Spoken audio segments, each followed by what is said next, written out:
The Danelaw Way, 60 miles from Lincoln to Stamford.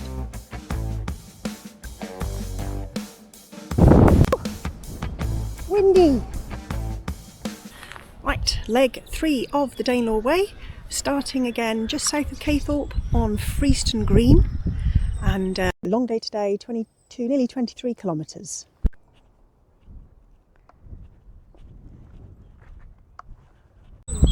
Really attractive little village, Freeston. Our first Danelaw Way marker point. We're just going to leave the village behind us, cross this A607 road, head onto this quiet lane. Danny's disappeared into the ditch already. Some moorhens on the water. Danny knows where we're going. Danny, are you ready for a day of adventures? Yeah, good boy. You can see the path, technically, goes straight through. But you can see lots of people have had to walk round. So hopefully we'll just be able to walk round the edge of it to get over there, which is where we need to go.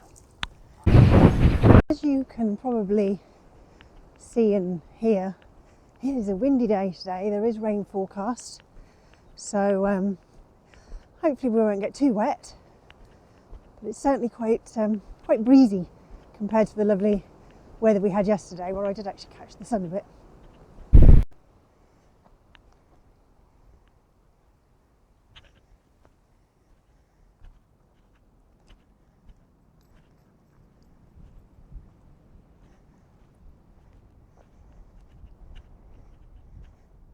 So this is a PGL adventure park centre.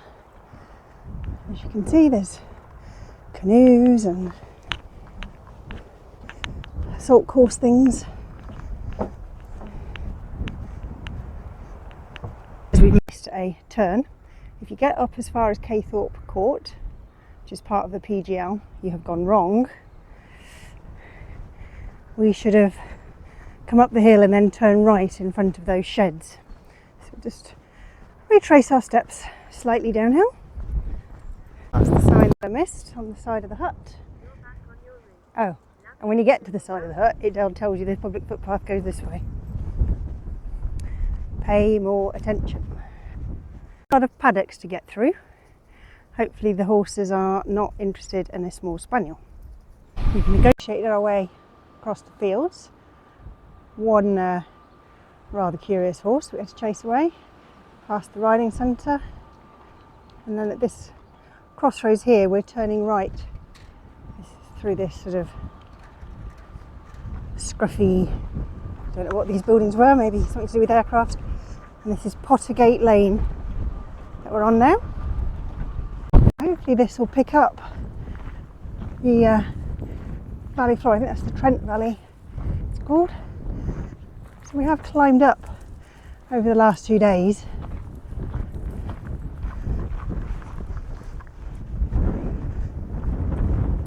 So we're leaving the farm lane, and they've helpfully driven something across so you can see which way the footpath's supposed to go. I had to get off this farm track. As you can see, the wind is picking the dust up. Oh, we're going to carry on this bridleway.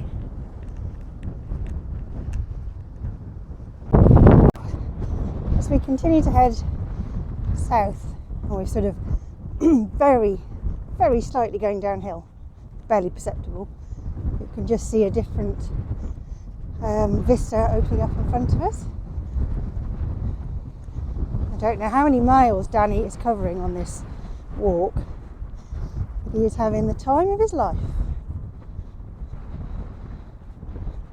Some of you may have heard of the Viking Way, which seems to be a more often walked route, and we are going to cross straight over it. So we're carrying on straight ahead, but that is the Viking Way. So the Viking Way, as the name suggests, is exploring Lincolnshire's Viking heritage, much like the Danelaw Way does. But that is a longer path, and it runs from the Humber Bridge down to Oakham in Rutland.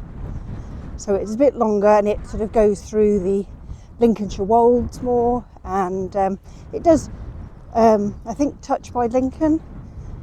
So who knows, maybe we'll do that one day. As you can see from those signs, we should be heading across this field, ploughed field, I think to where those trees are. However, we can just stay on this track and then take a left on another track to get to there. So we'll do two sides of the triangle instead of straight across, but because it's newly ploughed, that will be slow walking across there. Much easier to just walk around the edge. I even think over there the sun is almost coming out.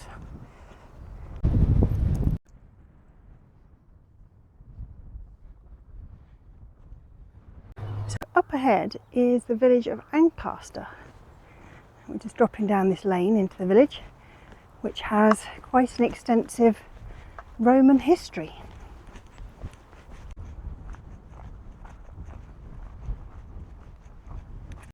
Sign here talking about the Ancaster Gap, that this became an important crossing place for people from the Middle Stone Age period onwards, because this was an area where you could cross over the Jurassic Way, the north to south limestone ridge.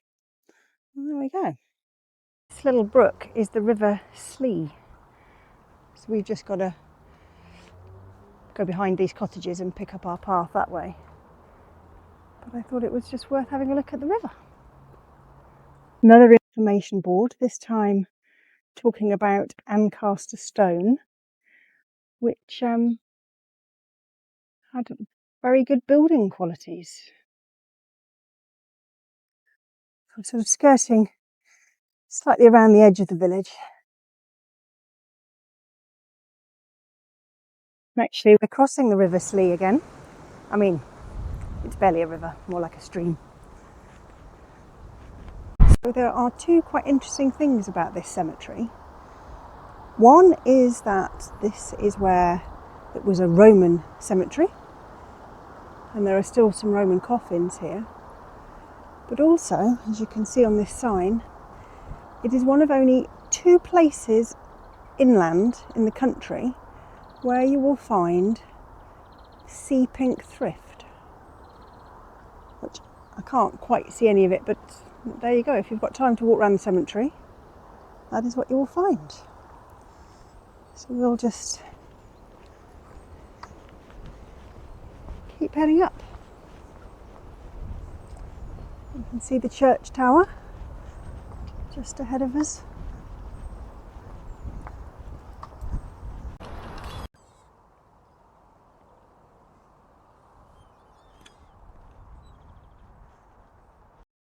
Sign of the Roman heritage, that is Ermine Street, also known as High Dyke, a Roman road. So we've just crossed and we've just got to head up here for a short while before we pick up the footpath again. These are examples of Ancaster stone.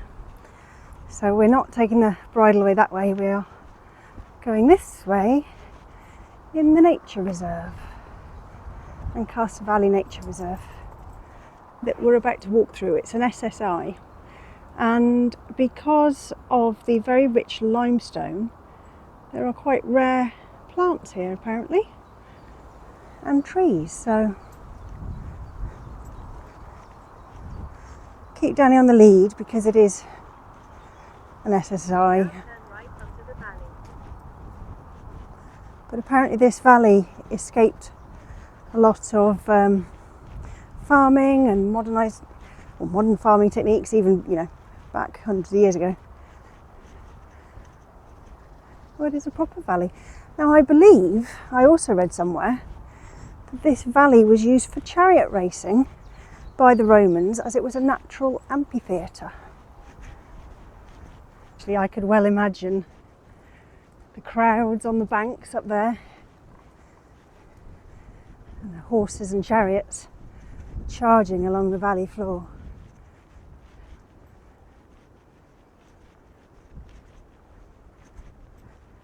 This valley is the most wonderful place to walk. It's got a sort of tranquility to it. You can vaguely hear some road noise right in the distance, but I don't know, it's got a really special feeling to it. So we're leaving the beautiful valley behind, which does carry on that way. We've come through this gate.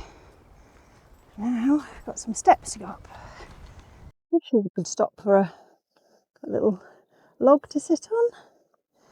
Let's stop for a banana break. We'll ignore the works to our right. This is the track we've just walked up.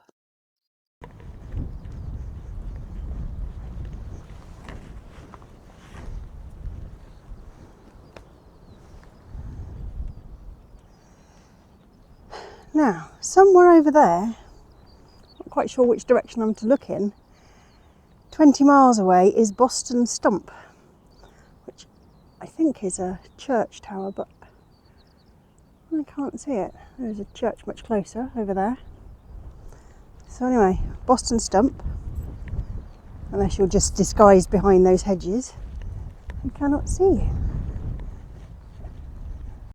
Try and work out what the name of that church is and put a note on the video.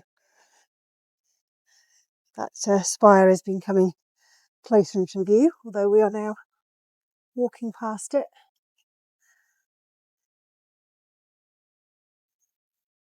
I'm a very happy spaniel. Oh, and a very happy human as well. When you spend all day sat behind a desk looking at a computer screen for work, to be able to do 5 days back to back on a linear walk like this has been absolutely wonderful. I mean, we're only on day 3, we're halfway through day 3, we're about halfway through now. It's great to get out and use your muscles. Quite a long section running alongside that copse. Still on a bridleway, and I think we're going to come to a little lane just up ahead. And we'll turn right, heading in the direction of the village of Osby. Another lovely church spire over there. There's our little Viking friend showing us the way. Some little fairy sheep watching us. Rydales, I think they are, Rylands. And a shire horse who is now ignoring us. So after crossing these fields, it's quite straightforward through this gate. Follow the path.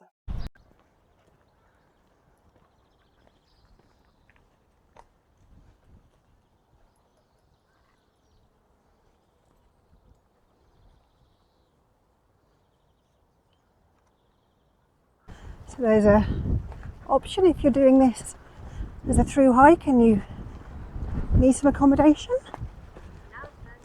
The Hoblon Arms. Right, we'll head in this way. Daffodils by that stream. Right, let's keep going. Some lovely old houses here.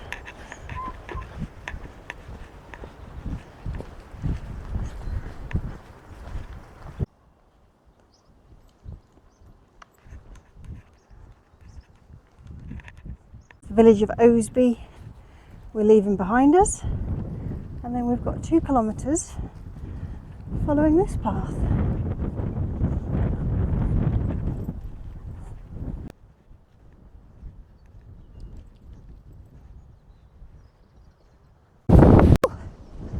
Windy.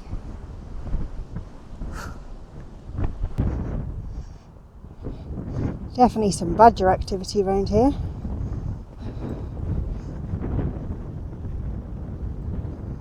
Right, let's try and work out where the path goes.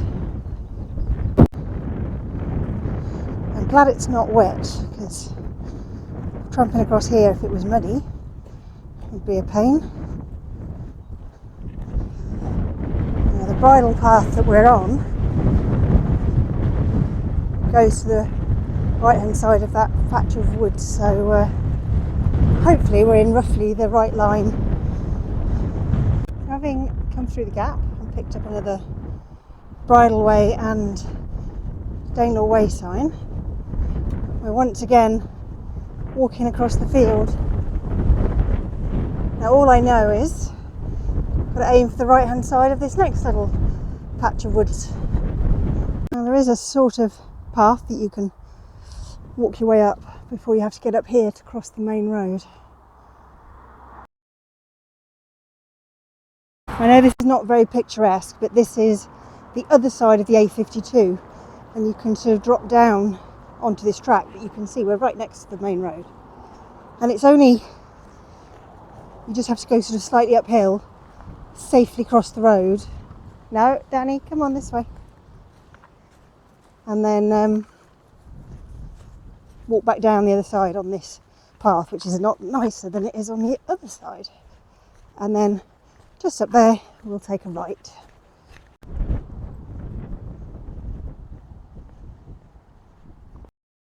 Past the quarry, it eventually became this byway called Long Hollow, which follows the path of the Roman road King Street. So we're once again walking in the footsteps of the Romans.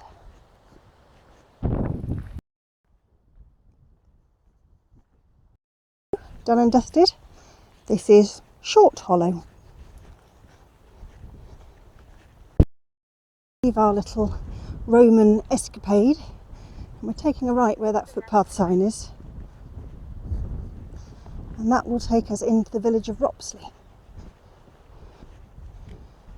which is going to be the end of today's walk. So another 2.5, bit more kilometres to walk. There we are. There's the Viking.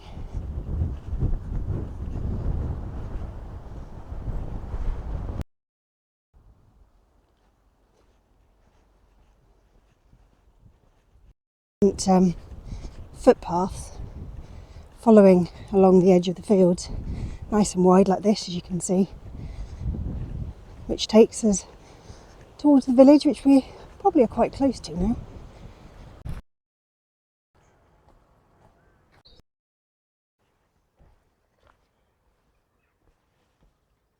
Now turn right onto High Street.